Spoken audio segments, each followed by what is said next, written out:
at what was then called Staples Center in Los Angeles. What an epic battle that was, and that had an absolute barn burn in November of 2021 in Las Vegas at Michelob Ultra Arena. Privileged to be joined alongside by the former welterweight champion of the world, Showtime Shawn Porter. Shawn, how excited are you for July 29th?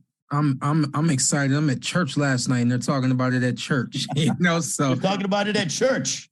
This is a big one, man. This is the biggest, and I'm excited about it.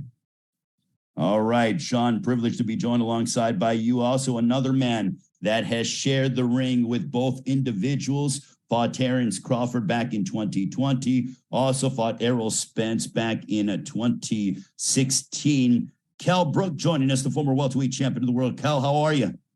I'm very well, thank you.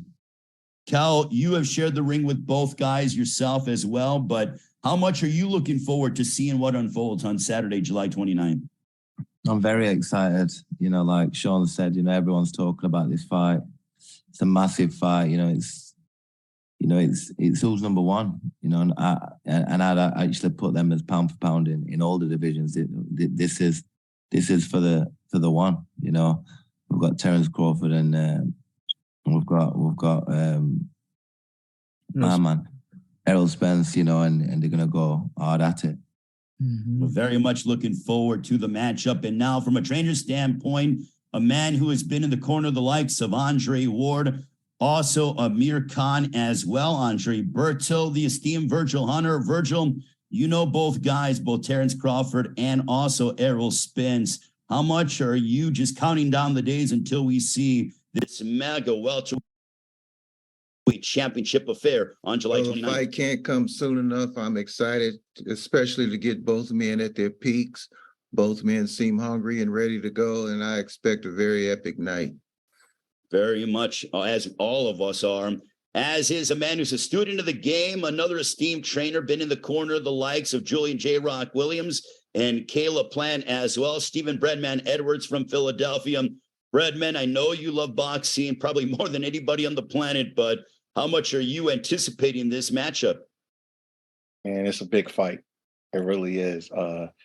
It's funny because the day after the fight, I'm supposed to go out to Des Moines, Iowa for my kids to run in the AAU Junior Olympics. And instead of getting the tickets on the 29th, I got to get the tickets on the 30th because I don't want to be nowhere where I miss this fight. So we're actually leaving for Junior Olympics a day late just so I can see the fight. Wow, unbelievable. I mean, that is commitment, but you know what? I'm sure that you are among thousands who are doing exactly that. I'm going to go back to you, Shawn, in regards to you shared the ring with both guys. Looking at it from an X's and O's standpoint, what is the difference between both fighters? Yeah, I think that there's two narratives out there. I think, or really there's one narrative. That narrative is that Terence Crawford can do more things in the ring. He's got more tools in his toolbox. And even though Errol Spence is a basic boxer, he's the most fundamentally sound boxer in the world. I do agree with that, but Errol's got more in his arsenal as well. And I think that we've never been able to see him pull out everything that he's had to use. Terence has been in the ring with guys who have done different things, and he's had to present other things go into his toolbox. But I do think that from an X's and O's standpoint, it's all a matter of what are you going to do this round? Because they both have the ability to make adjustments, and they both have the ability to be aggressive. They both have the ability to fight off of the back foot, counterpunch. I mean, even from, again, the X's and O's standpoint, this is an outstanding fight because they both have A+ in every box. And it's just, yeah. I honestly think that we're going to see probably 3 different strategies from both of them throughout the course of a 12-round fight, maybe even 4 or 5. So plan A through D. Hey, you can ask Breadman and you can ask Virgil. I mean, having 4 or 5 different game plans within one fight is probably impossible. But I mean, both of these guys have to have all of that in order to win the fight. Virgil, for you had to prepare Amir Khan for Terence Crawford back in April of 2019. What was your strategy like? And if you were Errol Spence, how would you prepare him? If you were Derek James, how would you prepare Errol Spence to find Terence Crawford on July 29th on Showtime pay-per-view? Well, to be honest, the Canelo fight ruined Amir Khan.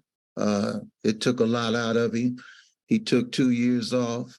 He always had issues about being dedicated to the sport. So when he came to me for that fight, it was just a matter of getting him in the best condition I could get him in, because he wasn't in great condition, and try to get him to do what he did best, and that was box.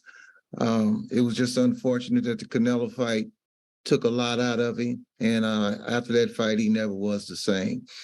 And that's not putting him down or anything. It was a fight that I was totally against, but it happened. So I knew he had a tough road ahead when he fought Terence Crawford. The decision was made, and we got him in the best shape that we could, get him in the best spot we could get him in. And my decision was to make the calls as the rounds went by to see if I can get him through the fight.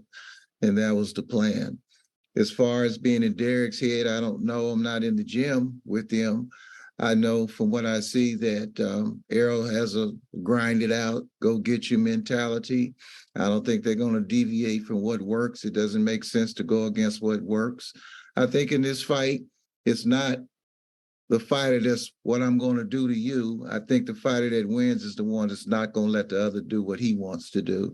And that's how I'd sum it up. Kell, for you, what did you notice in the ring from both guys, and hearing both Shawn and Virgil talk?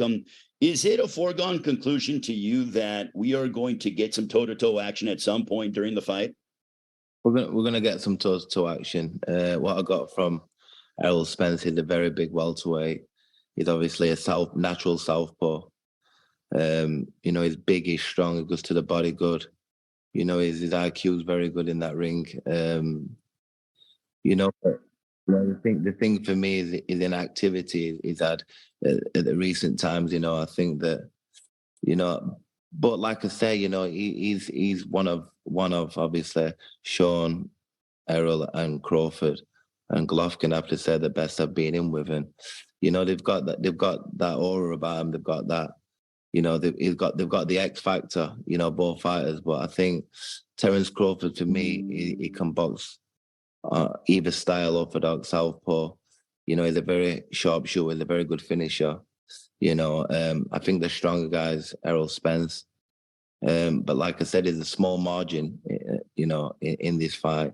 It's going to come down to, like Virgil Hunter said, who prepared the best, and who's going to go in there and do like he's just pointed out, not let the other fighter do what he's come to do, and just be as, like Shawn said as well, they're going to need every game plan to go into this fight. They need absolutely everything they've learned all the career, all the life in this fight, because this is the real test. Who number one is in the division. Kell, are you concerned for Errol that he might have a little bit of ring rust because he hasn't been in the ring since April of last year, which would make it over a 15-month layoff that he's going to be encountering coming up on Saturday, July 29th, when he matches up against Terence Crawford? It is, yeah. I think him mentally he'll know that as well. He'll be questioning himself about, at the time that he's not being active in a proper fight. So, I think, it is worrying, but, time will tell. Time will tell. I think that Crawford's been, his recent fight has been looking very well, and he's going to be confident going into this fight. But like we said, these are true champions, and we're going to see exactly what they've got in their arsenal, come this month. Breadman, for you, if you were in the corner of Terence Crawford, if you were Brian McIntyre, Bomac, how would you attack Errol Spence, and what game plan would you create to be able to remain undefeated and upend Errol Spence? It's a good question. Obviously, he's 39-0, so they've always come up with the right game plan. Crawford doesn't have a lot of chinks in his armor. The one thing that I would be concerned about in this fight that I was able to see Kell and Shawn do is, for some reason, Terence is a little bit of a slow starter. for some reason, I don't know if it's a slow starter, but it takes him a little while to adjust. And in the beginning rounds of his fight with Kell Brook and Shawn Porter, they was able to get a lot of good work done. So I would be real conscious of that. Be real conscious of Terence remaining defensively responsible early in the fight, because I think he's a terrific fighter. He's one of the best fighters I've ever seen. But that's the one little thing about him early in fight. You could kind of like get to him before he kind of adjusts and makes his adjustments. And with Errol is a little bit of a snowball fighter. You know, if he gets his rhythm and he's coming forward and he's walking you down behind that hard southpaw jab, you know, it could.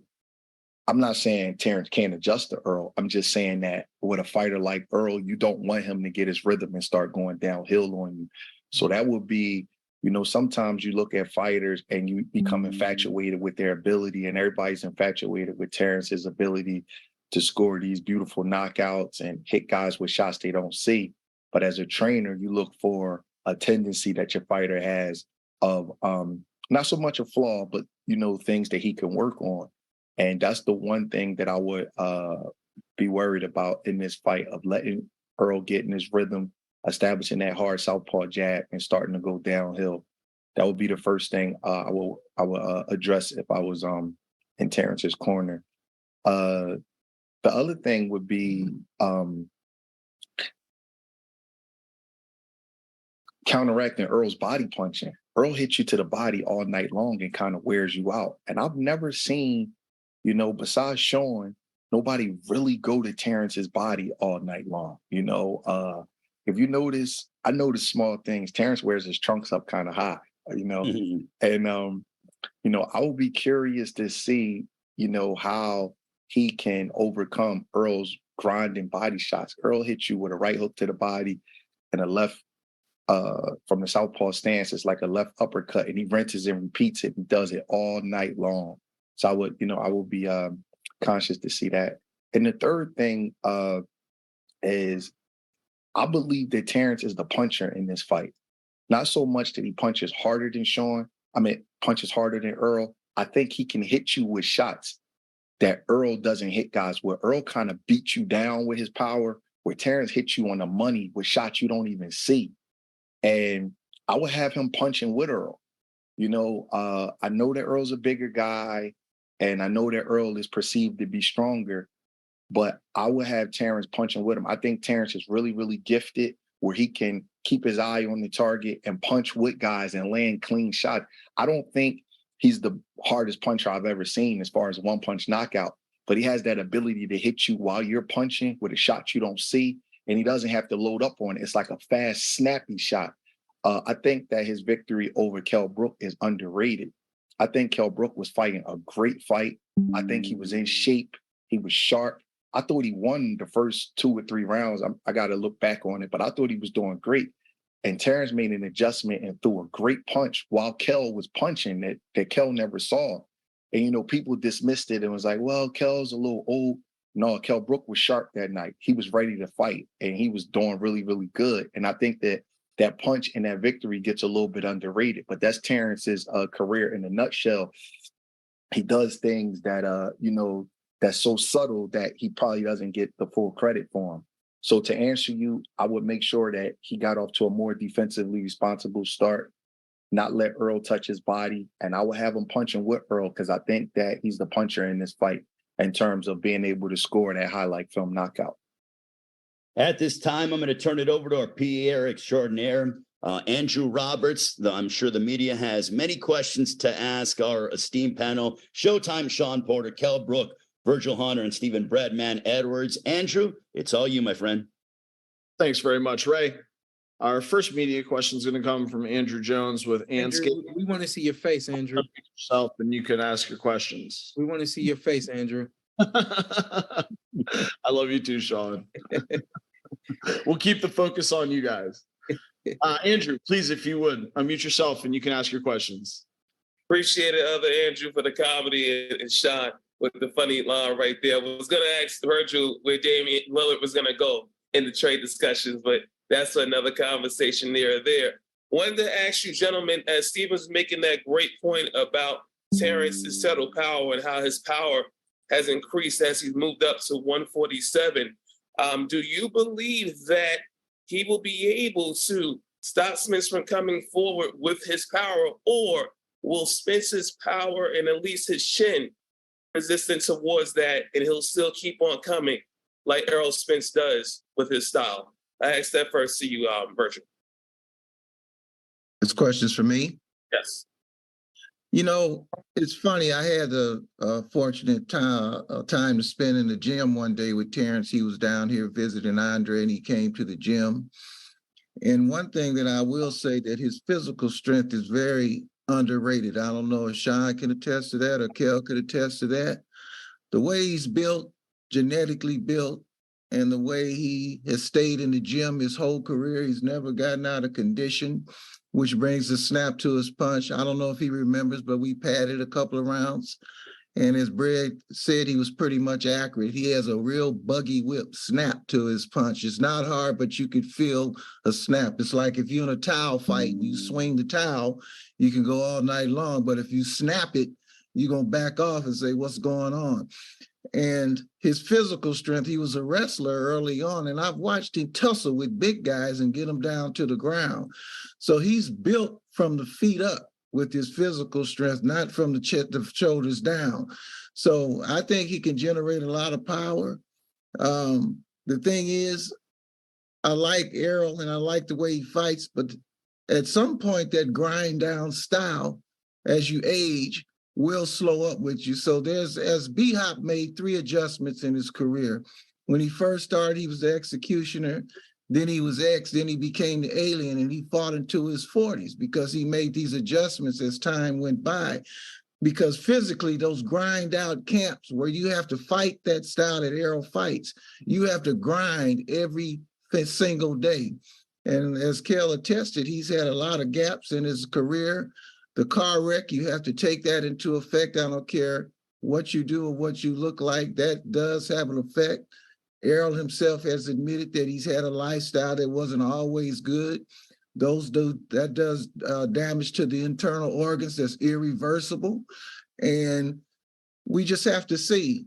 I think that his determination and his drive is A+, and that's going to be the factor in the fight. I think, again, it's who can stop the other guy from doing what he wants to do as opposed to me doing what I want to do.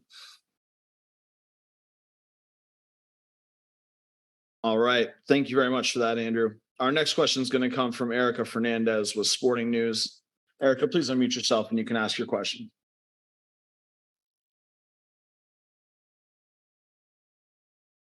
Erica, can you hear us? Oh, all right. We'll try coming back to Erica. Next up, let's go to Cam Buford with the LA News Observer. Cam, please unmute yourself and you can ask your question.